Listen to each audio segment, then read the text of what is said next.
नमस्कार मित्र हो. आज आपण मॅनेजमेंटमधली ह्युमन रिसोर्स मॅनेजमेंट ही कन्सेप्ट बघणार आहोत. ह्युमन रिसोर्स मॅनेजमेंट म्हणजे काय? ही एक पर्टिक्युलर ब्रांच आहे जी कंपनीमध्ये कार्यरत असते. ह्युमन रिसोर्स मॅनेजमेंटचा मेन रोल म्हणजे बेस्ट ऑफ बेस्ट कॅन्डिडेट आपल्या कंपनीसाठी हायर करते आणि त्यांना ट्रेनिंग आणि बाकीच्या पॉलिसीज रूल्स रेग्युलेशन समजावून त्यांच्याकडून टार्गेट अचीव करण्यास मदत करून घेते. हे कंपनीसाठी सर्वात महत्त्वाची गोष्ट आहे की बेस्ट ऑफ बेस्ट कॅन्डिडेट मिळावा आणि तो हायर केला जावा. तर ह्याच्यामध्ये पहिली गोष्ट असते ती स्टाफिंगसाठी ऑनलाईन आणि ऑफलाईन मोड आहेत. तर स्टाफिंगसाठी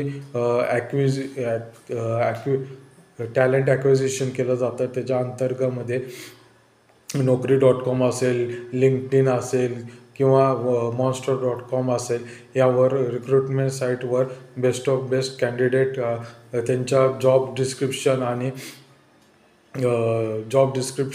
आणि रोल रिस्पॉन्सिबिलिटीज ज्यांचे मॅच होत असेल आणि ज्यांचा एक्सपिरियन्स पर्टिक्युलर फील्डमधला चांगला असेल त्यांना हायर केले जाते. हायर केल्यानंतर पार्ट येतो तो म्हणजे इंडक्शन आणि ट्रेनिंगमध्ये नवीन एम्प्लॉईजला कम्फर्टेबल करून दिले जाते.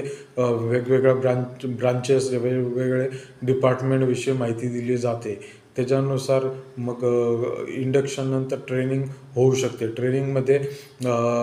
ट्रेनिंगचा पार्ट आहे. त्यामध्ये कंपनीतले वेगवेगळे ट्रेनिंग सॉफ्टवेअर शिकवले जातात की आणि त्याच्यावर वेगवेगळे प्रॉडक्ट्स कुठले आहेत त्यांच्याविषयी माहिती दिली जाते. की फॅक्टर्स सांगितले जातात कंपनीचे आणि इतर कंपनीबरोबर असणारे कॉम्पिटिटर्स यांच्याविषयी देखील माहिती दिली जाते. याच्या व्यतिरिक्त पुढे जे येते ती स्टेज म्हणजे परफॉर्मन्स अप्रायझल.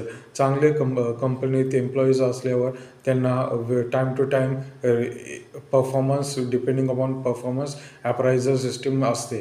त्यांना रूल्स आणि रेग्युलेशन कोण मोडत असेल किंवा कोण हॅरॅसमेंट वगैरे यासारख्या गोष्टी करत असेल तर त्यांना विशेष लक्ष देऊन त्यांच्याकडून या गोष्टींची माहिती करून घेतली जाते.